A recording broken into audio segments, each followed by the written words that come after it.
Hey everybody, Mr. Troy here. It's the start of a new week, and you know what that means. I could go to Costco and get all sorts of new flavors of LaCroix. It's time for math with Mr. Troy.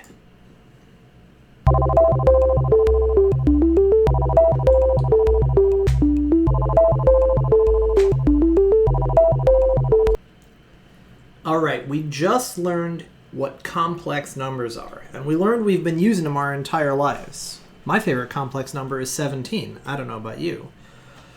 When we are solving equations now, we should always be able to come up with an answer. So the only time you're going to give no solution is if the problem specifically states that you're only using real numbers, or if you're talking about an XY coordinate plane, which is real numbers this way and real numbers this way.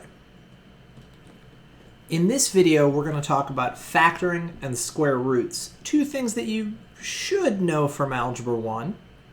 And then in the next video, we're going to talk about the quadratic formula, you know the song, and completing the square, which might be completely new to you. Here we go.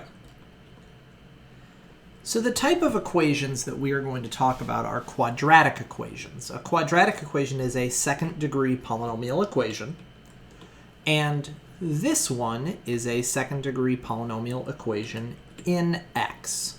So that means it is some function of x. We are also going to learn about equations that are quadratic in type. They're a second-degree equation for some other variable. So for example, this one would be quadratic in 1 over x, and this one would be quadratic in xy. We'll learn more about that as we go along, but know that the stuff that we learn now is also going to apply to some other wild and out there things. Pretty neat. By the way, do you notice that all of those equations are the exact same structure, the same setup? You see the -5, see the 40. Okay. With all factoring, if you're trying to solve an equation, you're going to start by setting the equation equal to 0. This is a preliminary thing that you must do to factor. So for example, this problem doesn't get started until it is 3x squared minus 24x plus 36 equals 0. Now, we normally want the quadratic term, or the x squared term, to have a positive coefficient. So we're normally going to move things over to that side of the equation. Now, this is an equation, so you can treat it however you like. If you want to multiply it by -1, you can. If you want to divide it by 6, you can. But if you divide by 6, you would have this.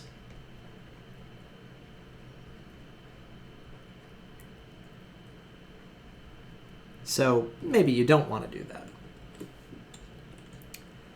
Okay, the first rule of factoring is to factor out any greatest common factor you may have.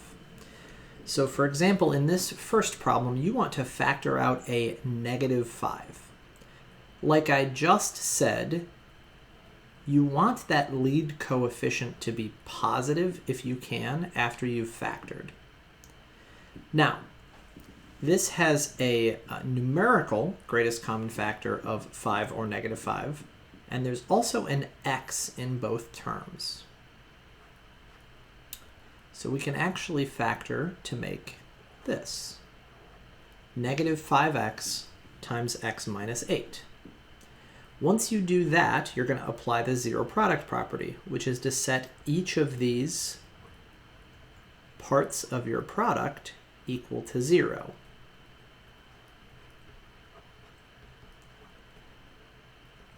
And that will give you your solutions for the equation. Don't forget what solutions mean. They mean if I plug in 0 here and here, my equation will be true. The left side will equal the right side. The left side will equal 0. Same thing if I plug in 8 here. the left side will equal 0. On this second problem, I can see that I have a greatest common factor of 3. So I'm going to factor that out.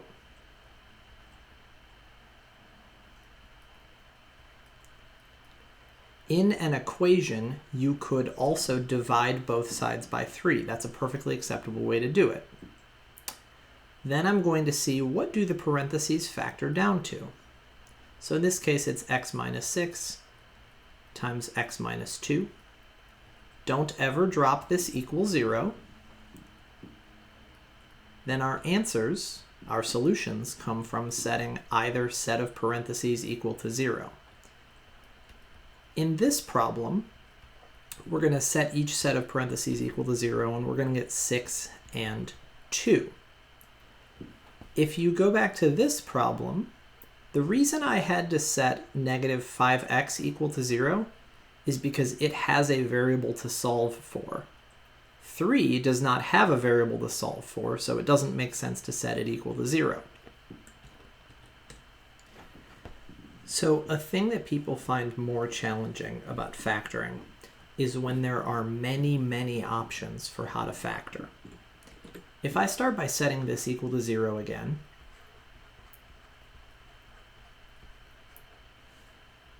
even though 2 does not have a lot of factors, it will have a couple of pairs because of positive 1 and negative 2, and negative 1 and positive 2.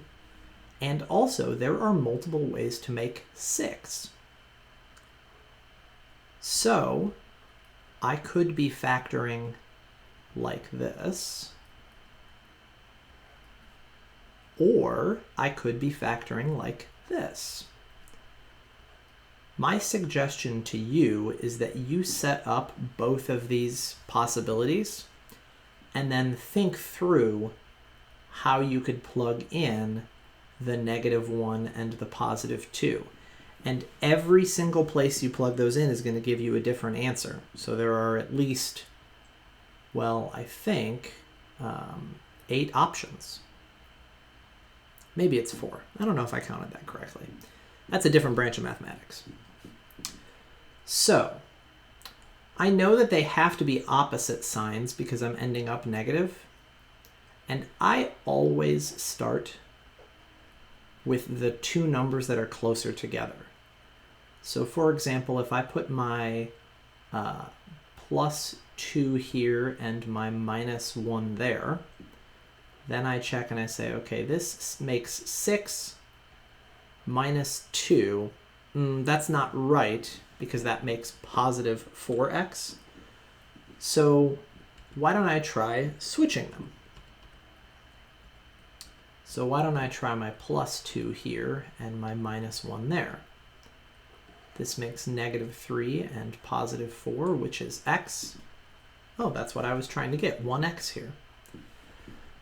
So then I set each factor equal to 0.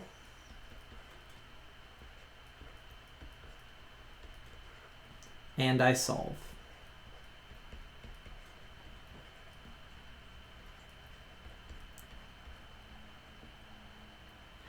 Your biggest challenge is going to be things that have tons and tons of factor pairs. So for example, 16x squared could be 16x and x. It could be 8x and 2x. Or it could be 4x and 4x. Now, don't do what I just did here. Make sure you always include your equal 0. The good news is we have a limited number of possibilities because my minus 50x means there has to be a negative involved in some way, and my plus 25 means the signs need to be the same. So the only thing I'm going to be filling in with is negative 5 and negative 5. So I can just try that here and see if any of them work out. You know, not everything in the world factors, so it's possible they won't. Here I make negative 85, so that's not going to be it. Here I make negative 40 and negative 10. Hey, that is negative 50. So either 8x minus 5 equals 0 or 2x minus 5 equals 0. X equals 5/8 or x equals 5/2. Easy peasy, I guess? Oh my goodness, I'm covering the answer. Hold on, just 1 second. Oh! Okay, there's the answer. Howdy, I'm over here now. Okay, so our next idea is extracting square roots. Your goal is to get the thing being squared by itself. Okay, so I've highlighted the thing being squared. So for this problem, I would have to divide by 4, and I would get x squared equals negative 20. Now in Algebra 1, you were told, hey, that's not possible. Just leave it no solutions. Unfortunately, we cannot say that anymore. So we use this method when we can just get the thing being squared by itself on one side, and when there's no other x's or anything like that. That allows us to just take the square root of both sides. Our next step is going to have a plus or minus. And then we need to simplify the square root of negative 20. Because it's negative, we are going to get an I somewhere in our answer. In this case, I can pull a 4 out of the square root. It becomes a 2. And I'm left with a root 5. So you can either write that as plus or minus 2 root 5i, or some people write that as plus or minus 2i root 5. Either one of those is acceptable. Okay, that's where we're going to stop here for today. I will explain how to do problems like this in class. Obviously, we know how to start,